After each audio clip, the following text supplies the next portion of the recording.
تو اسے پیمانہ امروز و فردا سے نہ ناپ، جاویداں پہم دماں ہر دم جواں ہے زندگی۔ اس میں یہ وقفہ جو ہے خلق الموت والحیات لیبلوکم ایکم احسن عملا، یہ اس جسد کے ساتھ اس روح کا اتصال، اور یہ 30 40 50 60 70 80 100 برس کی عمر، یہ ایک وقفہ ہے، یہ امتحانی وقفہ ہے، تمہیں جانچا جا رہا ہے، پرکھا جا رہا ہے۔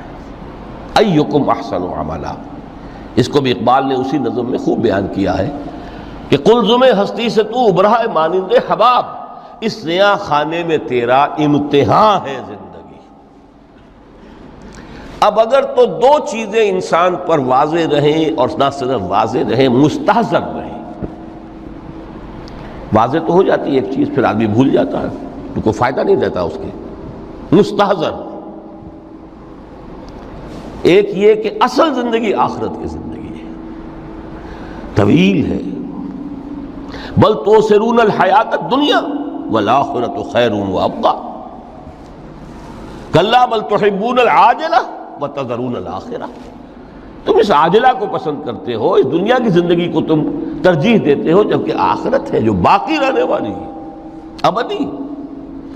اگر تو یہ معلوم ہو، جیسا کہ سورہ عنکبوت کی آیت کے حوالے سے میں نے آپ کو آیت سنائی کہ وَمَا هَذِهِ الْحَيَاةُ الدُّنْيَا إِلَّا لَهْوٌ وَلَعِبٌ وَإِنَّ الدَّارَ الْآخِرَةَ لَهِيَ الْحَيَوَانُ لَوْ كَانُوا يَعْلَمُونَ، اصل زندگی جو ہے وہ آخرت کی زندگی ہے، کاش کہ انہیں معلوم ہوتا۔ ایک حقیقت تو یہ معلوم ہو اور مستحضر رہے کہ اصل زندگی آخرت کی زندگی ہے، اور دوسری حقیقت یہ کہ یہ دنیا کی زندگی ایک امتحانی وقفہ ہے۔ قلزم ہستی سے تو ابھرا ہے مانند حباب، اس نیا خانے میں تیرا امتحان ہے زندگی۔ یہ مستحضر رہے تو اس کا نتیجہ کیا نکلے گا؟ انسان دنیا پرست نہیں بنے گا۔ متاع ہے دنیا، برتنے کی چیز ہے۔ وما هذه الحیاۃ الدنیا الا متاع، برتنے کی چیز ہے، برتو اسے۔ اب میں یہاں آپ کو کچھ حدیثیں بھی سنا دینا چاہتا ہوں۔ ایک حدیث میں حضور نے عجیب نقشہ کھینچا ہے، مالی ولی دنیا، لوگوں مجھے تمہاری اس دنیا سے کیا سروکار، انما مثلی کراکب استظل تحت شجرۃ ثم راح فترکھا، میری مثال تو اس سوار کسی ہے جو تھوڑی دیر کے لیے کسی درخت کے سائے میں سستانے کے لیے رک جاتا ہے۔ وہ اس درخت کو اپنی منزل نہیں سمجھتا، اپنا گھر نہیں سمجھتا، تھوڑی دیر کا سستانا ہے، پھر وہ اس درخت کو خیر بات کہتا ہے، اپنا راستہ لیتا ہے، اپنی منزل کی طرف رواں ہو جاتا ہے۔ بس اتنا تعلق، منزل یاد رہے۔ چنانچہ ایک دوسری بڑی پیاری حدیث ہے، بہت مختصر بھی ہے، انما الدنیا خلقت لکم وانتم خلقتم للآخرہ، دیکھو یہ دنیا تمہارے لیے بنائی گئی ہے۔ خلق لکم ما فی السماوات و ما فی الارض، قرآن مجید کہتا ہے۔ اس لیے میں نے کہا تھا خلافت ہمیں دینی تھی تو سب کچھ ہمارے لیے بنایا گیا نا، یہ محفل سجائی گئی ہے ہمارے لیے، یہ سب ہمارے لیے بنایا گیا ہے، پورے عالم کو مسخر کیا گیا ہمارے لیے۔ سخر لکم، سورج بھی چاند بھی ہر چیز تمہارے لیے مسخر کی گئی ہے۔ انما الدنیا خلقت لکم وانتم خلقتم للآخرہ، لیکن تمہاری تخلیق ہوئی ہے، تمہیں بنایا گیا ہے، تمہیں پیدا کیا آخرت کے لیے۔ یہ منزل یاد رہے، میرا ٹھکانہ وہ ہے، میرا گھر وہ ہے، میری منزل وہ ہے، یہ راہ گزر ہے، یہ سفر ہے، یہ ایک وقفہ ہے، امتحانی وقفہ ہے۔ خلق الموت والحیات لیبلوکم ایکم احسن عملا۔ لیکن اب تیسری حدیث سنیے، اور یہ ہے وہ کہ جو اس دنیا کو جو میں نے شروع میں کہا تھا بڑی ٹھوس حقیقت ہے، یہ اللہ کی تخلیق ہے، سنجیدہ تخلیق ہے، ہم نے کوئی کھیل کود کے لیے تو نہیں بنایا ہے۔ ربنا ما خلقت ھذا باطلا، حضور فرماتے ہیں الدنیا مزرعۃ الآخرہ، دنیا آخرت کی کھیتی ہے۔ یہاں بوؤ گے تو وہاں کاٹو گے، یہاں بوؤ گے نہیں تو کاٹو گے کیا خاک؟ اس اعتبار سے غور کیجئے، یہ دنیا اور حیات دنیاوی کا ایک ایک لمحہ ایک بڑی عظیم حقیقت بن کر سامنے آتا ہے۔ ہماری حیات دنیاوی کا ایک ایک لمحہ ابدی ہے پوٹینشلی، کیوں کہ اس میں جو کچھ ہم کما رہے ہیں اس کے نتائج ابدی زندگی پر پھیلے ہوئے ملیں گے۔ تو گویا کہ یہ جو ہے یہ گھڑی محشر کی ہے، طور سے محشر میں ہے، بیشتر غافل عمل کوئی اگر دفتر میں ہے، یہاں کا ایک ایک لمحہ تمہارے لیے بہت قیمتی ہے۔ یہاں بو، محنت کرو، کاشت کرو تاکہ وہاں کاٹ سکو۔ الدنیا مزرعۃ الآخرہ۔ اب دیکھیے یہ جو انداز ہے قرآن کا، وَمَا الْحَيَاةُ الدُّنْيَا إِلَّا مَتَاعُ الْغُرُورِ، جو ہماری گفتگو کا آج عنوان ہے، اس کے دو نتیجے نکلتے ہیں عملاً۔ ایک نتیجہ جو صحیح ہے، جو قرآن نکالنا چاہتا ہے، جس کی طرف اسلام رہنمائی کرتا ہے۔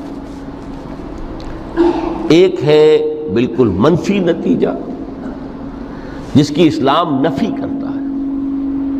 وہ منفی نتیجہ کیا ہے؟ دنیا دھوکے کی ٹٹی ہے، چھوڑو گھر گھرستی کو، دفع کرو، رب سے لو لگانی ہے۔ یہ شادی کر کے اور گھر گھرستی کا کھکیڑ مول لینا، کہاں ایک پیٹ کا پالنا، کہاں 10 پیٹ لگ جائے پیچھے، اسی میں آدمی جو ہے گم ہو کر رہ جاتا ہے۔ لہذا گھر گھرستی کو چھوڑو، تجدد کی زندگی گزارو۔ پھر یہ تمدن ہر جگہ شر ہے، برائی ہے، دھوکہ ہے، فریب ہے، جھوٹ ہے، دفع ہو جاؤ، جاؤ کہیں پہاڑوں کی چوٹیوں پر، کہیں غاروں میں، گپھاؤں میں، کہیں جنگلوں میں دھونی روا۔ یہ ہے اس کا ایک منطقی نتیجہ جو نکلا ہے دنیا میں، اور تقریباً تمام مذاہب عالم میں نکلا ہے۔ رہبانیت جس کی جس شد و بد کے ساتھ نفی کی ہے محمد رسول اللہ صلی اللہ علیہ وسلم، لا رہبانیت فی الاسلام، اسلام میں کوئی رہبانیت نہیں، نفی ہے، مکمل نفی، لا رہبانیت فی الاسلام۔ فرمایا کہ النکاح من سنتی، یہ میری سنت ہے، میرا طریقہ ہے، گھر گھرستی کی زندگی اختیار کرنا یہ میری سنت ہے۔ 3 صحابہ پر کچھ اسی طرح کا غلبہ ہو گیا تھا۔ صحابہ میں ہر طرح کے لوگ تھے، ان میں وہ لوگ بھی تھے کہ جو بڑے ریشنلسٹ تھے، عقل کے حوالے سے بات سمجھنے والے۔ حضرت عمر کو ہم کہہ سکتے ہیں کہ سر خیل تھے ان کے، رضی اللہ تعالیٰ۔ کچھ درویش منش لوگ بھی تھے، کچھ پر یہ تقویٰ کا اور درویشی کا بہت زیادہ غلبہ ہو گیا تھا، مغلوب الحال ہم انہیں کہہ سکتے ہیں۔ حضرت عبداللہ ابن عمرو بن العاص رضی اللہ تعالیٰ عنہما، ایک عجیب سائملٹینیس کنٹراسٹ ہے باپ اور بیٹے میں۔ عمرو بن العاص بہت بڑے سیاستدان، مدبر، عرب نے چوٹی کے جو 3 سیاستدان پیدا کیے ان میں سے ایک عمرو بن العاص ہے، واریر، کانکرر، سیاستدان۔ لیکن عبداللہ ابن عمرو بن العاص بالکل درویش، روزانہ روزہ ساری رات کھڑے ہیں، نہ بیوی سے کوئی سروکار، نہ کسی سے کوئی سروکار۔ حضور کو اطلاع ملی، بلا لیا، جواب طلبی ہو گئی، یا عبداللہ اولم اخبر انک تصوم الدہر وتقوم اللیل، اے عبداللہ مجھے یہ خبر دی گئی ہے تم ساری رات کھڑے رہتے ہو، روزانہ روزہ رکھتے ہو، کیا کہتے ہیں؟ جی حضور ایسا تو ہے۔ لا تفعل، مت کرو ہرگز۔ فإن لنفسك عليك حقا وإن لزوجك عليك حقا وإن لزورك عليك حقا، دیکھو تم پر تمہارے اس جسم کا اور نفس کا بھی حق ہے، اسے آرام بھی دو، اس کی ضروریات بھی پوری کرو، اس کی دیکھ بھال بھی کرو، یہ بھی تمہارے پاس امانت ہے اللہ کی۔ پھر تم پر تمہاری بیوی کا حق ہے۔ کسی صحابی نے دیکھا تھا حضرت عبداللہ ابن عمرو بن العاص کی بیوی کو کہ وہ بالکل جیسے کہ میلی کچیلی حالت میں تھی۔ پوچھا یہ کیا حال بنا رکھا؟ ان کا کہ آپ کے دوست کو تو کوئی غرض ہے ہی نہیں سرے سے. ظاہر بات ہے کہ مسلمان بیوی اور کس کے لیے وہ سنگھار کرے گی جب شوہر ہی کو کوئی دلچسپی نہ ہو، اس سے غرض ہی نہ ہو. لا تفعل. رات کو سو بھی دیکھو مجھے، میں رات کو سوتا بھی ہوں، نماز پڑھتا بھی ہوں، میں روزے رکھتا بھی ہوں، ناغے بھی کرتا ہوں. دیکھو زیادہ سے زیادہ ہفتے میں دو دن روزے رکھ لیا کرو کہ حضور مجھے اور تھوڑی سی اجازت. اچھا ایک دن ناغا، ایک دن روزہ، صوم داؤد، اس سے آگے کی اجازت نہیں. اسی طرح 3 حضرات سراسراہتن آتا ہے حدیث میں، بخاری شریف کی روایت ہے، ان پر بھی کوئی ایسا ہی غلبہ ہوا رہبانیت کا اور ترک دنیا کا. انہوں نے آ کے ازواج مطہرات سے معلوم کیا آپ کتنی رات نماز پڑھتے ہیں، کتنا دو سوتے ہیں، مہینے میں کتنے آپ روزے رکھتے ہیں نفلی. انہوں نے کوئی وہاں تو کھلی کتاب تھی سیرت محمدی صلی اللہ علیہ وسلم، جو کچھ تھی حقیقت بیان کر. اب دیکھیے ایک عجیب ذہنیت، انہوں نے دیکھا کہ یہ تو کم ہے، ان کے اندازے کے اعتبار سے تو بہت کم ہے، لیکن یہ کہ اپنے آپ کو ذرا تسلی، حضور کی تو کوئی ضرورت نہیں ہے، آپ تو معصوم ہیں، آپ کیسے کوئی گناہ نہیں ہوا، کوئی خطا نہیں ہوئی، آپ کے لیے تو یہ اتنی عبادت ہمارے لیے تو کافی نہیں ہے، ہم تو گناہ گار ہیں. ایک نے عہد کیا کہ میں کبھی نہیں سوؤں گا، رات بھر کھڑا رہوں گا. دوسرے نے کہا کبھی ناغا نہیں کروں گا، ہر روز روزہ رکھوں گا. تیسرے نے کہا میں شادی بیاہ کے کھکیڑ میں پڑوں گا نہیں. حضور کو اطلاع مل گئی، طلب فرمایا، ڈانٹا آپ نے، آپ لوگوں نے یہ کہا ہے؟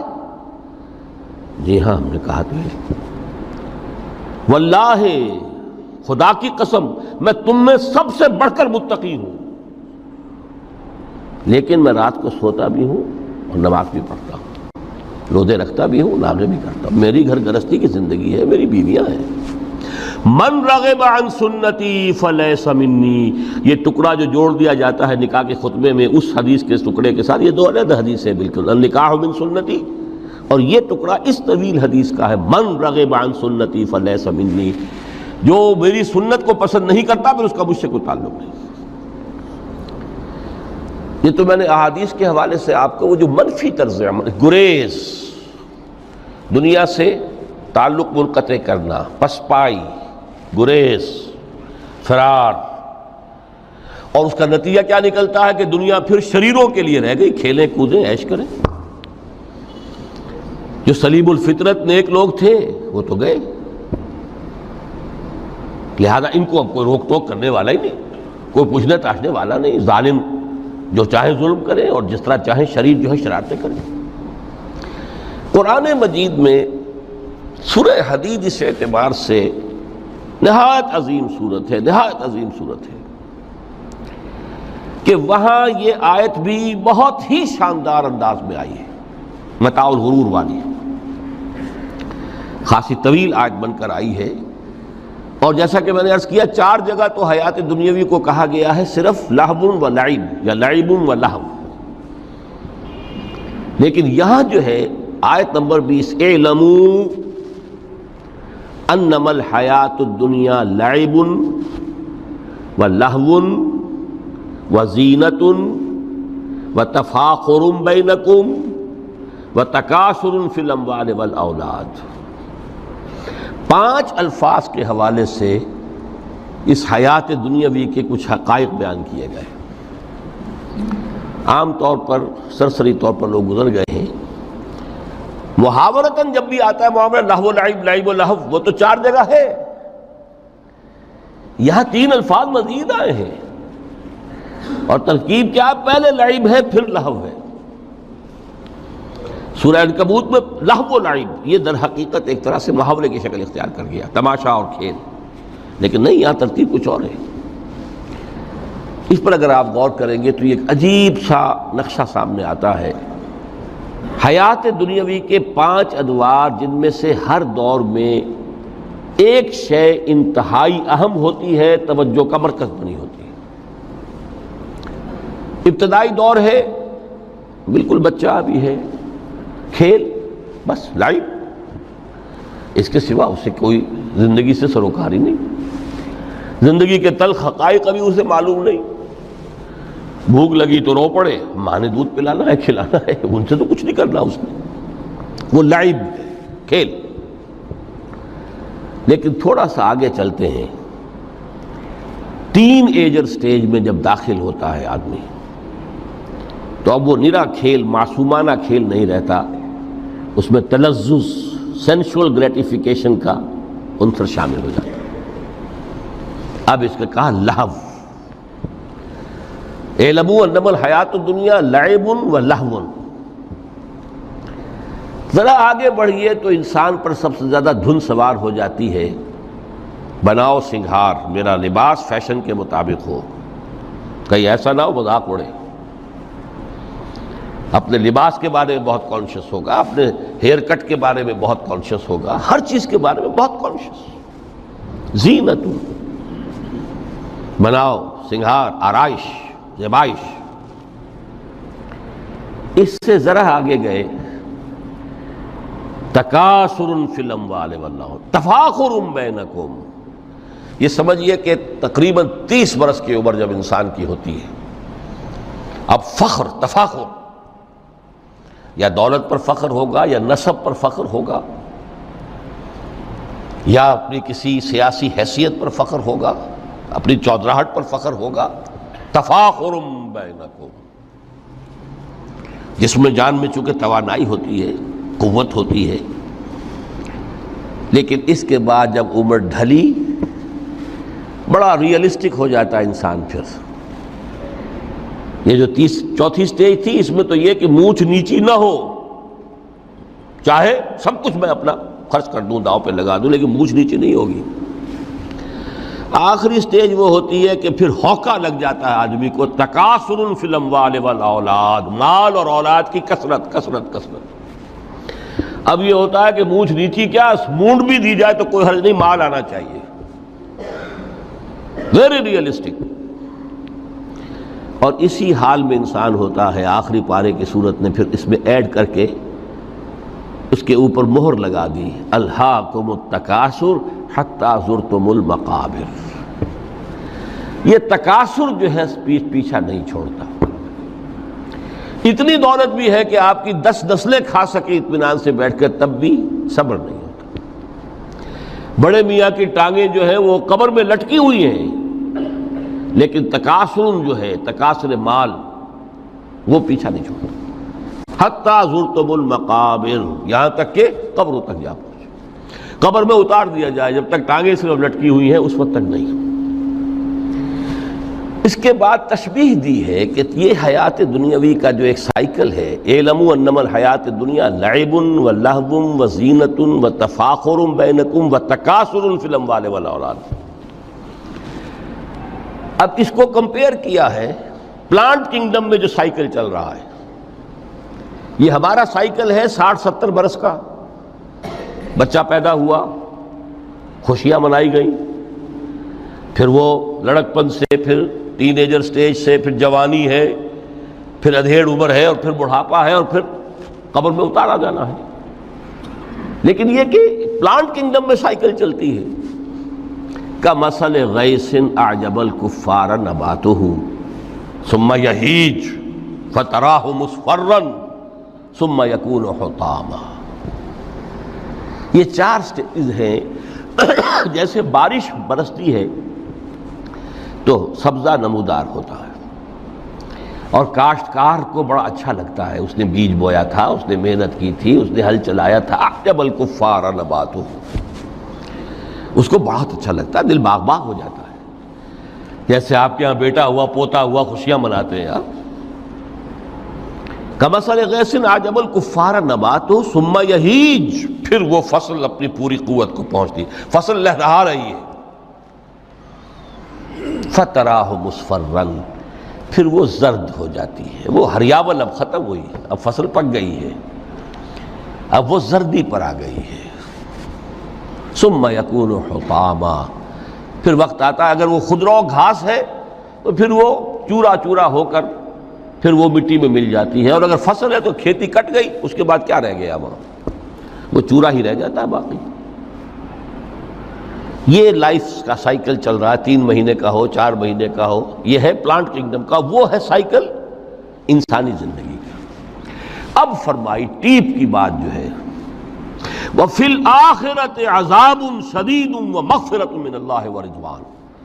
دیکھو دنیا کی زندگی تو ان سٹیجز سے ہو کر گزر ہی جانی ہے۔ جو پیدا ہوا ہے اس پر بڑھاپا بھی آئے گا، موت بھی آئے گی۔ کل نفس ذائقۃ الموت، جو سورہ آل عمران کی 185ویں آیت کا پہلا جملہ تھا۔ ہر انسان کو جو پیدا ہوا موت آنی ہے۔ اب یہ ہے کہ وہ کہیں آپ نے محل میں گزار لی زندگی، کسی کٹیا میں گزار لی زندگی، کسی کی فٹ پاتھ پر گزر گئی زندگی۔ زندگی گزر جاتی ہے، گزرتی ہے، اور ان 5 سٹیجز میں سے ہو کر گزرتی ہے۔ آپ گندی گلیوں میں بچوں کو کھیلتے ہوئے دیکھتے ہیں، وہ بھی کھیل رہے ہوتے ہیں، نالیوں کے پانی کے اندر کھیل رہے ہوتے ہیں، ان کا بھی کھیل ہے، گندے جوہڑ میں کھیل رہے ہوتے ہیں۔ وہ تو ہے زندگی کی وہ سٹیج جو ہے کھیل کی ہے۔ کسی کے پاس بڑے قیمتی کھلونے ہیں، ان سے کھیل رہا ہے، کوئی اس طرح گلی ڈنڈا کھیل رہا ہے یا کچھ اور کھیل رہا ہے، لیکن وہ 5 سٹیجز تو آئیں گی۔ اعلموا انما الحیات الدنیا لعب ولہو وزینۃ وتفاخر بینکم وتکاثر فی الاموال والاولاد کمثل غیث اعجب الکفار نباتہ ثم یہیج فتراہ مصفرا ثم یکون حطاما وفی الآخرۃ عذاب شدید ومغفرۃ من اللہ ورضوان۔ آخرت میں جا کر یہ بائیفرکیشن ہو جانی ہے، یا تو شدید عذاب اور یا اللہ کی مغفرت اور رضا۔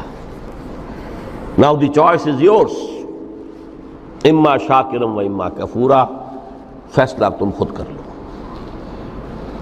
وما الحیات الدنیا الا متاع الغرور، یہاں بھی آخری الفاظ وہ ہے کہ دنیا کی زندگی دھوکے کے سوا کچھ نہیں۔ کیوں؟ اگر تو دنیا کی زندگی میں گم ہو گئے، جیسے کہ اقبال نے کہا ہے کہ کافر کی یہ پہچان کے آفاق میں گم ہے، اور مومن کی یہ پہچان کے گم اس میں ہے آفاق۔ دنیا میں رہو، طالب دنیا نہ بنو، طالب عقبہ، طالب آخرہ۔ دنیا میں رہو، برتو، استعمال کرو، تمہارے لیے پیدا کیا گیا، بھائی برتو، متاع ہے، برتنے کی شے ہے۔ ہاں حلال اور حرام کی پابندیاں سامنے رکھو، باقی برتو۔ مطلوب یہ نہ ہو، مقصود یہ نہ ہو، مطلوب آخرہ ہو۔ انما الدنیا خلقت لکم وانتم خلقتم للآخرہ۔ منزل وہ رہے، مستحضر رہے، سامنے رہے کہ میں تو اجنبی ہوں، یہاں یہ میرا وطن نہیں ہے۔ الدنیا سجن المومن و جنت الکافر۔ جیسے کسی پرندے کو کسی پنجرے میں بند کر دیا گیا ہو، اس طرح ہمیں اس دنیا میں بھیج دیا گیا، اللہ کی مرضی ہے، اس نے بھیجا ہے۔ جب تک وہ چاہتا ہم رہیں گے یہاں، لیکن ہمارا دل یہاں نہیں لگے گا۔ بازار سے گزرا ہوں، خریدار نہیں ہوں، طالب دنیا نہ ہو، تب تو یہ کوئی دھوکے کا سودا نہیں، وطن نہیں، بالکل نہیں۔ حضور نے خود فرمایا مجھے تمہاری اس دنیا میں سے فلاں فلاں چیزیں بہت پسند ہیں، اور کس قدر ریئلسٹک ہیں۔ آپ نے عورتوں کے بارے میں فرمایا مجھے اس دنیا سے پسند ہے عورت۔ کوئی تصنع اور کوئی بھی تکلف اور کوئی خلاف فطرت بات نہیں کی محمد رسول اللہ صلی اللہ علیہ وسلم۔ آنکھوں کی ٹھنڈک میری نماز میں ہے، مجھے خوشبو پسند ہے۔ عورت کی طرف بھی آپ کا رجحان تھا۔ قرآن مجید میں آتا ہے نا، اے نبی اب کوئی اور نکاح آپ نہیں کریں گے، وَلَوْ أَعْجَبَتْكَ حُسْنُهُنَّ، چاہے ان کا حسن جو ہے وہ آپ کو اچھا لگے، اب اجازت نہیں ہے مزید، بس فل سٹاپ، جتنے نکاح ہو چکے ہو چکے۔ تو یہ دنیا کو حضور نے صلی اللہ علیہ وسلم دنیا پر سوار رہو، دنیا کو اپنے اوپر سوار نہ ہونے دو، بس بات صرف یہ ہے۔ کافر کی یہ پہچان کہ آفاق میں گم ہے۔ اسی لیے سورہ کہف کا ایک مرکزی مضمون ہے، پہلے رکوع میں بات آتی ہے اِنَّا جَعَلْنَا مَا عَلَى الْأَرْضِ زِینَةً لَهَا لِنَبْلُوَهُمْ أَيُّهُمْ أَحْسَنُ عَمَلًا۔ ہم نے اس دنیا پر جو کچھ ہے، یہ اسکائی اسکریپرز بن گئے ہمارے زمانے میں، اور یہ شاندار بلڈنگز ہیں، اور یہ کچھ ہے، ہم نے زینت اور زیبائش اور آرائش بنا دیا ہے تاکہ آزمائیں۔ انہی کے حسن کے شکار ہو جاتے ہو اور ان کے پرستار بن کر رہ جاتے ہو۔ رخ روشن کے آگے شمع رکھ کر وہ یہ کہتے ہیں ادھر جاتا ہے دیکھیں یا ادھر پروانہ آتا ہے، پھر بھی اللہ ہی کے عاشق بنے رہو، اللہ ہی سے محبت کرو تو کامیاب ہو گئے۔ دنیا کو برتو. اگر دنیا یہ عروس ہزار داماد جو ہے اگر کہیں یہ محبوبہ بن گئی تو گئے ختم.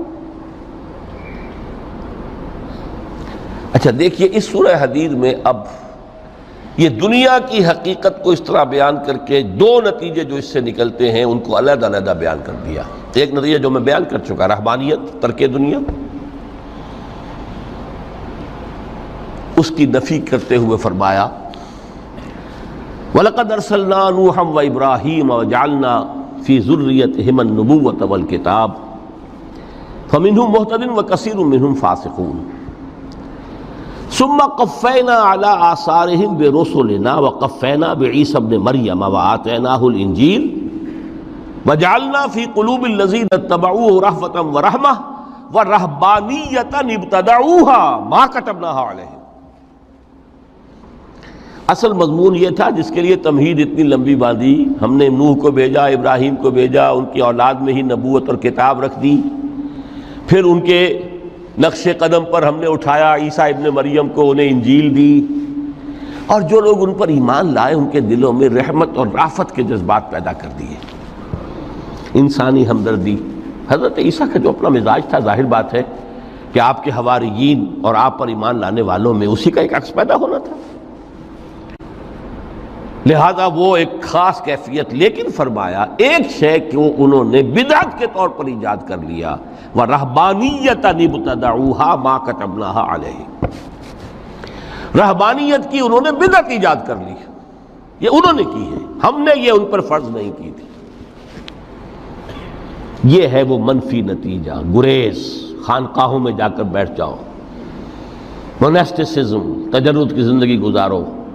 نتیجہ اس کا کیا نکلتا ہے کہ بظاہر راہب اور راہبائیں رہ رہی ہیں اور رہ رہے ہیں، اور اندر جو حرام کاری کے بازار چل رہے ہیں، اور تہخانوں کے اندر حرامی بچوں کی قبروں کے قبرستان بنے. ہسٹری آف کرسچین موناسٹسزم پر کتابیں پڑھ لیجیے، خود انہوں نے اپنے سارے جو ہیں بخیے ادھیڑ کر خود رکھ دیے. یہ رہبانیت، یہ اسلام کا راستہ نہیں ہے. احادیث کے حوالے سے میں آپ کے سامنے پہلے بیان کر چکا ہوں. میں بعد میں تھوڑا سا عرض کروں گا کہ ہمارے ہاں بھی یہ رسم کیوں آئی اور کیسے آئی. الحمدللہ اس درجے میں نہیں آئی جس درجے میں کہ کرسچینٹی میں آئی ہے، الحمدللہ ثم الحمدللہ. لیکن کسی درجے میں اگر آئی ہے تو کیوں آئی ہے یہ میں بعد میں عرض کروں گا. لیکن اس کا مل حیات الدنیا الا متاع الغرور کا دوسرا نتیجہ کیا ہے؟ پہلا نتیجہ تھا گریز کا، پسپائی کا، فرار کا، معاشرے سے نکل بھاگنے کا، تاکہ معاشرے میں اشرار کھل کھیلیں، جو چاہیں کریں. ایک راستہ یہ ہے، ترک دنیا کے معنی ہیں ترک لذات دنیاوی، آسائشوں کو ترک کرنا. سختیاں جھیلنا کس لیے؟ تاکہ دنیا سے ظلم کا خاتمہ ہو، باطل کا تختہ الٹ دیا جائے، ظلم کا استیصال. ظاہر بات ہے ظالم آسانی سے ظلم نہیں چھوڑے گا. ایکسپلائٹر وعظ و نصیحت سے اپنے ایکسپلائٹیشن سے باز نہیں آئے گا. شاذ ہوتے ہیں اس طبقے کے اندر بھی یقیناً کچھ سلیم الفطرت لوگ ہوتے ہیں، جیسے طبقہ اشرافیہ سے تھے حضرت ابو بکر رضی اللہ تعالیٰ عنہ، سلیم الفطرت انسان تھے. وہ کوئی غلاموں کے طبقے سے تو نہیں تھے، کوئی فقراء کے مساکین کے طبقے میں سے نہیں تھے، اونچے طبقے میں سے تھے. عشرہ مبشرہ اکثر و بیشتر اس طبقے سے تھے. لیکن بائی اینڈ لارج وہ جو طبقہ ہوتا ہے، یا تو وہ اپنے جبر اور استبداد کا تخت جو ہے جما کر بیٹھا ہوا لوگوں کی گردنوں کے اوپر، پولیٹیکل ریپریشن ہے، یا اکنامک ایکسپلائٹیشن ہے، استحصال. محنت لوگ کریں، کھائیں گے ہم، عیش ہم کریں گے. محنت کسان کرے جا کے کھیت میں، ہم لے آئیں گے اپنا حصہ اور عیش کریں گے. یا کوئی سوشل ڈسکریمنیشن ہے، یہ اونچا ہے یہ نیچا ہے، یہ تو پیدا ہی ہوا ہے شودر، یہ اس سے نکل ہی نہیں سکتا، اور یہ پیدا ہوا برہمن، یہ تو اونچا ہے. اس تینوں قسم کے ظلم، اس کا خاتمہ کرنا، اس کے لیے جد و جہد کی ضرورت ہے، جہاد کی ضرورت ہے، قتال کی ضرورت ہے. اور جہاد و قتال آپ نہیں کر سکتے جب تک کہ لذات دنیاوی سے کنارہ کشی نہ کریں، جب تک کہ اپنی بیلٹ کو ٹائٹ نہ کریں، جب تک کہ اپنی ضروریات زندگی کو کم نہ کریں۔ ضروریات زندگی کم کریں گے تو تفریغ الاوقات ہوگا، جو تبلیغی بھائیوں کی اصطلاح ہے بہت اہم، اپنے وقت کو فارغ کر سکیں گے۔ اس وقت کو فارغ کریں گے تو پھر وہ جد و جہد، وہ محنت، وہ جہاد، اس کے لیے آپ کے پاس وقت ہوگا، اس کو آپ لگا سکیں گے۔ پھر اس میں جب سخت سے سخت منزلیں آئیں گی تو اس میں میدان میں مقابلہ بھی ہوگا، جان کی بازی بھی کھیلنی پڑے گی۔ اس میں قید و بند کا وقت بھی آ سکتا ہے۔ 3 برس تک اگر محمد عربی صلی اللہ علیہ وسلم پورے خاندان بنی ہاشم کے ساتھ، بدترین اسیری سمجھ لیجئے شیب بنی ہاشم میں جو رہیں، یہاں تو اسیروں کو آپ راشن تو دیتے ہیں، کھانا تو دیتے ہیں، وہاں تو اصل جو ہے وہ تو دونوں طرف سے گھاٹی کا منہ بند کر دیا گیا تھا، سیل تھی کہ کوئی شے جو ہے وہ جانے نہ پائے اندر۔ 3 برس، جس میں کہ وہ وقت بھی آیا ہے کہ سوکھے ہوئے چمڑے ابال ابال کر اس کا پانی جو ہے بلکتے ہوئے بچے، پھول جیسے بچے بنی ہاشم، ان کے حلق میں ٹپکایا گیا ہے، اور کچھ نہیں۔ کچھ تھے لوگ، حکیم بن حزام جیسے رضی اللہ تعالیٰ عنہ، بعد میں ایمان بھی لے آئے۔ حضرت خدیجہ رضی اللہ تعالیٰ عنہ کے چونکہ وہ قریبی رشتہ دار تھے، وہ پہاڑ کو کراس کر کے چوٹی پر سے اتر کر کچھ کبھی کبھی کھانے پینے کی چیز پہنچا دیتے تھے۔ یہ سارے مراحل آئیں گے۔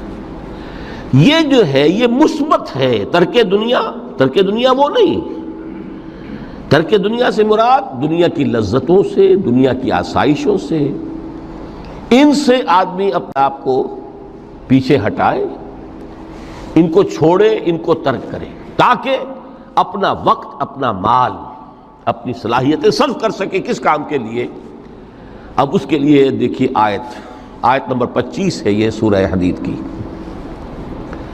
لقد ارسلنا رسلنا بالبینات، ہم نے اپنے رسولوں کو بھیجا واضح چیزوں کے ساتھ۔ بینہ وہ شے جو از خود ظاہر ہو۔ آفتاب آمد، دلیل آفتاب، جب سورج طلوع ہو گیا وہ خود اپنے وجود پر دلیل ہے، اس کے لیے کسی اور اضافی دلیل کی ضرورت نہیں کہ سورج موجود ہے، وہ تو ہے، سب کو نظر آ رہا ہے۔ تو بینات سے مراد معجزے بھی ہیں، اور وہ تعلیم جو ہے بنیادی دین کی کہ جو فطرت انسانی کی جانی پہچانی ہوئی شے ہے،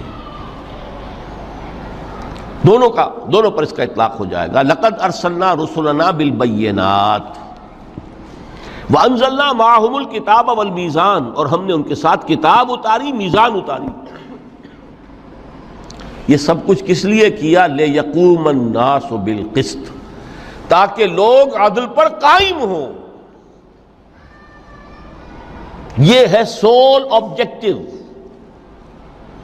یہ نہیں بس ہماری کتاب پڑھ لیا کرے، ختم قرآن ہو گیا، اللہ اللہ دعا مانگ لی، چھٹی۔ قائم کرو اس کو، وہ میزان عدل نصب کرو، ہر ایک کو وہی تل کر ملے جو اس کا حق ہے، اور ہر ایک سے وہ لیا جائے کہ جو اس کے ذمہ واجب ہے۔ اگر یہ نہیں تو بابا پھر سب کہانیاں ہیں، شریعت اور دین اور نماز اور روزہ اور حج، کوئی حیثیت ان کی نہیں۔ اچھی طرح سن لیجئے میری بات۔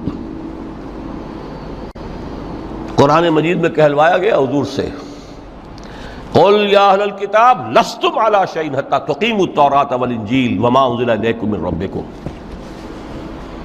اے نبی ان سے کہہ دیجئے، کتاب والو تمہاری کوئی حیثیت ہی نہیں، ہماری نگاہوں میں تمہارا کوئی مقام ہی نہیں، جب تک کہ تم قائم نہیں کرتے تورات کو اور انجیل کو اور جو کچھ کے نازل کیا گیا تمہاری طرف، تمہارے رب کی طرف سے۔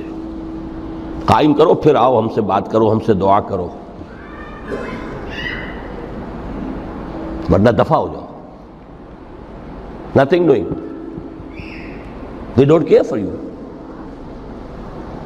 لستم علی شیء حتی تقیموا التوراۃ والانجیل وما انزل الیکم من ربکم۔ اب قانون خداوندی تو بدلتا نہیں ہے، نہ فرام پرسن ٹو پرسن، نہ فرام نیشن ٹو نیشن، نہ فرام امہ ٹو امہ، اٹل ہے۔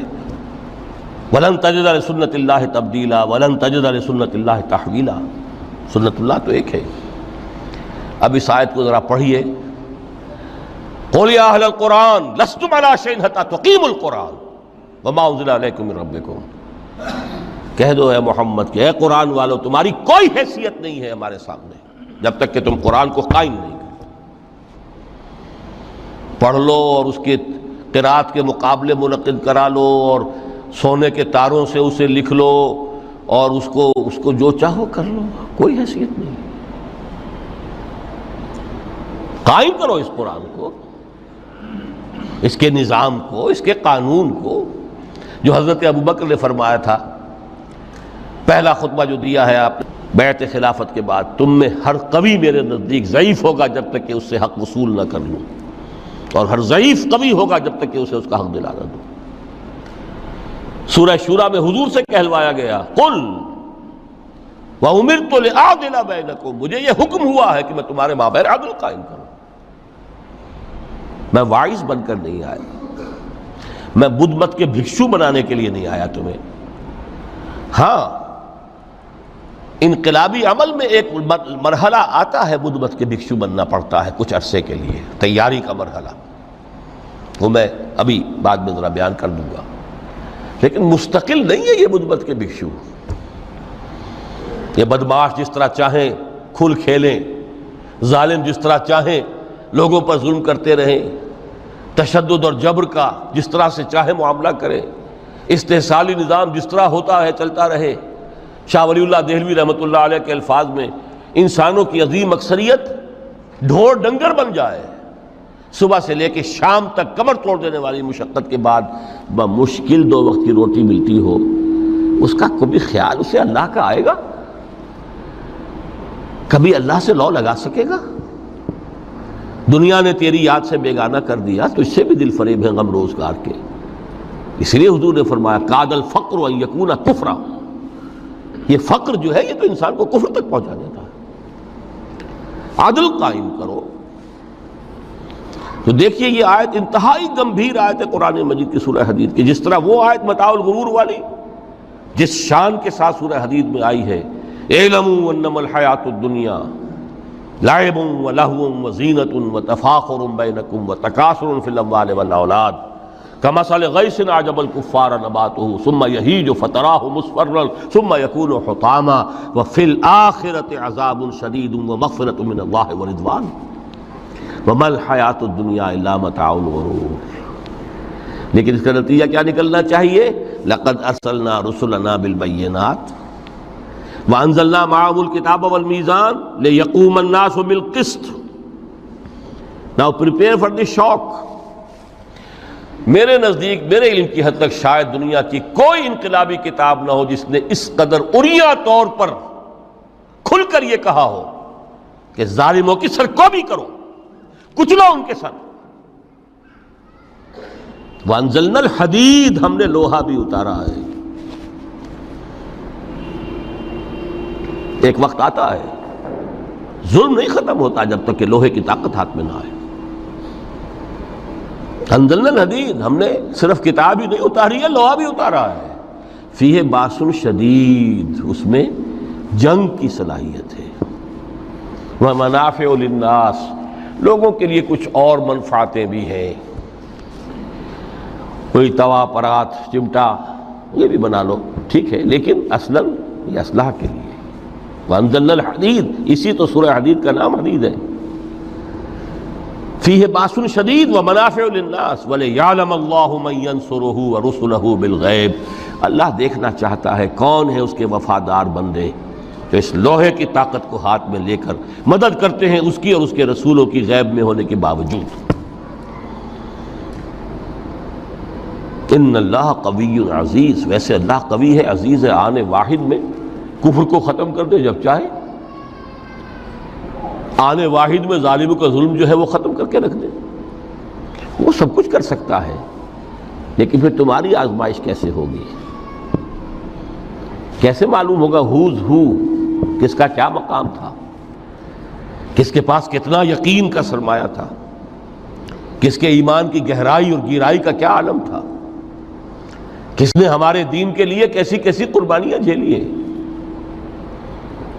یہ ہے ترک دنیا جو موسٹ پروفاؤنڈ ہے، نتیجہ خیز ہے، خیر کو وجود میں لانے کے لیے ہے، لیکن اس کی مثالیں موجود ہیں۔ حضرت مصعب بن عمیر رضی اللہ تعالی عنہ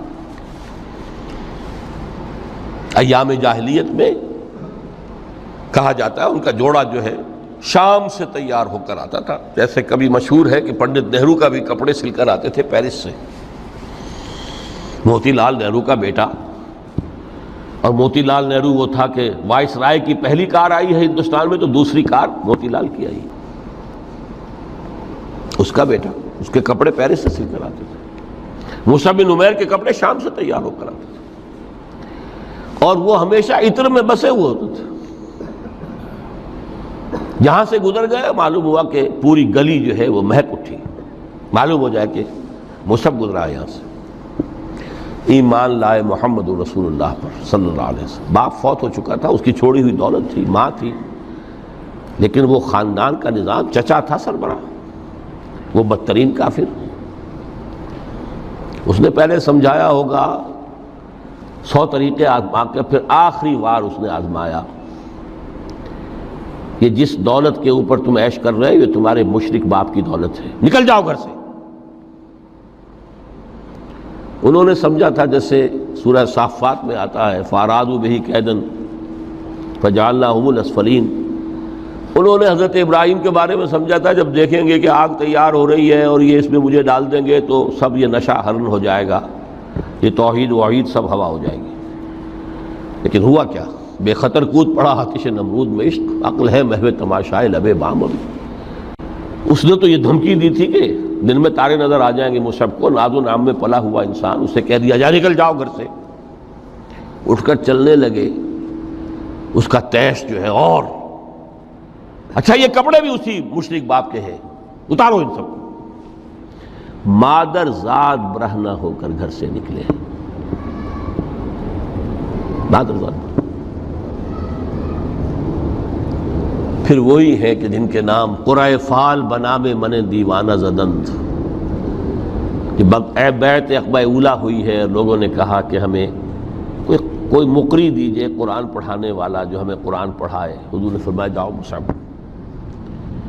وہ مصعب وہاں جا کر مدینے میں المقری بن گئے، جا المقری، وہ آ رہا پڑھانے والا۔ اور 1 سال کی محنت، دعوت اور تبلیغ اور قرآن کے پڑھانے کے نتیجے میں اگلے سال 75 افراد لا کر حضور کی جھولی میں ڈال دی۔ یہ مصعب ہے۔ شہادت ہوئی ہے غزوہ بدر میں۔ ایک مرتبہ اس سے پہلے کا واقعہ بھی ہے کہ حضور مسجد میں تشریف فرما تھے، سامنے سے حضرت مصعب گزرے، ایک پھٹا ہوا سا کمبل جسم کے گرد لپیٹا ہوا تھا۔ حضور کی آنکھوں میں آنسو آ گئے۔ از کجا تاب کجا، یہ دیوانہ جو ہے اللہ کا اور رسول کا اور دین کا کہاں سے کہاں پہنچا ہے۔ غزوہ احد میں علم ان کے ہاتھ میں ہے،